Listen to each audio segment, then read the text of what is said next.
À 25 ans, j'ai été la première femme à faire la traversée du lac. Je l'ai refait à 30, à 40 et à 50 ans pour me prouver que j'étais pas trop vieille encore. Et là, aujourd'hui, j'en ai 66 et je continue de profiter.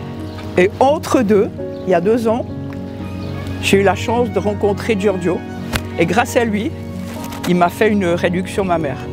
Et je peux vous dire que ça a changé ma vie. C'était juste génial. Un mec super sympa, incroyable. Et aujourd'hui, avant d'aller le retrouver tout à l'heure pour lui faire un coucou et lui apporter des gâteaux, je vais aller nager un petit peu juste pour me rafraîchir.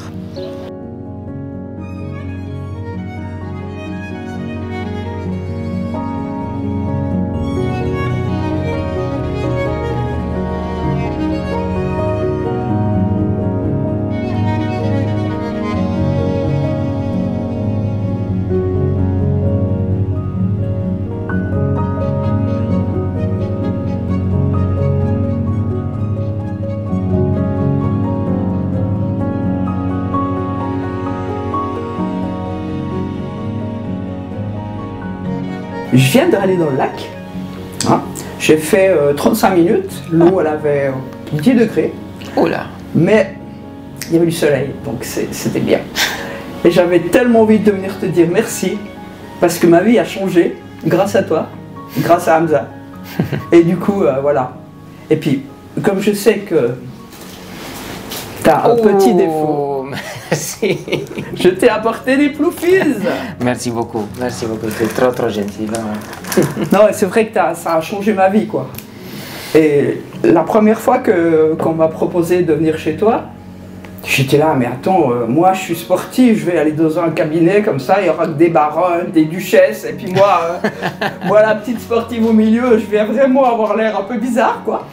Et finalement, quand je t'ai vu, tu m'as tout de suite mis à l'aise.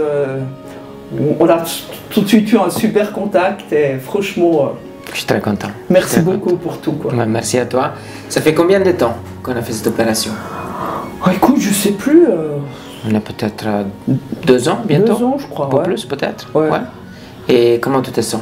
Écoute, le premier jour après l'opération, quand je suis rentrée à la maison, je suis allée marcher. Et incroyable, j'avais plus mal au dos. C'est très important d'avoir un poids qui est stable avant de planifier ce type d'opération. Pour la simple raison que les seins, à un certain âge, est plus ou moins 50% graisse et 50% glande. Donc, la partie de la graisse, on peut la réduire et ça aide. Et ça, une fois que c'est stabilisé, fait si que aussi les résultats puissent être beaucoup plus stables. Et après, beaucoup de personnes, ils ont peur de ce qui représente, pour ce qui représente cette chirurgie de cicatrices. Qu'est-ce que c'était ton vécu? Est-ce que c'est bien passé? Est-ce qu'il y a eu des problèmes?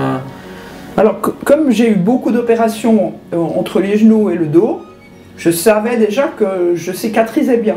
Donc ça me faisait vraiment aucun problème.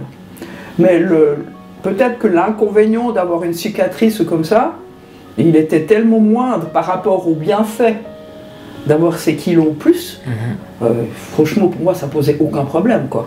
Et maintenant, ces cicatrices, elles te gênent? Pas du tout, quoi. Oh non. Il y a beaucoup de techniques qui ont été décrites pour ce genre de chirurgie. Notre réflexion doit être toujours basée sur le tas de la patiente, sur les souhaits de la patiente et sur la meilleure technique qui peut délivrer les meilleurs résultats avec le moins de récupération et le moins de charges cicatricielles. Enlever la partie lourde des seins et en même temps remonter les seins avec les moindres des cicatrices possibles. Alors la plus-value par rapport à avant, c'est vraiment une question de confort. Et une question, surtout aussi pour mon dos. Comme j'avais déjà eu 2 opérations au dos, même 3, une hernie discale, des plaques aussi sur le L5S1 et tout ça, et ça me tirait vraiment. Donc j'étais quasiment tout le temps en mal-être par rapport au dos.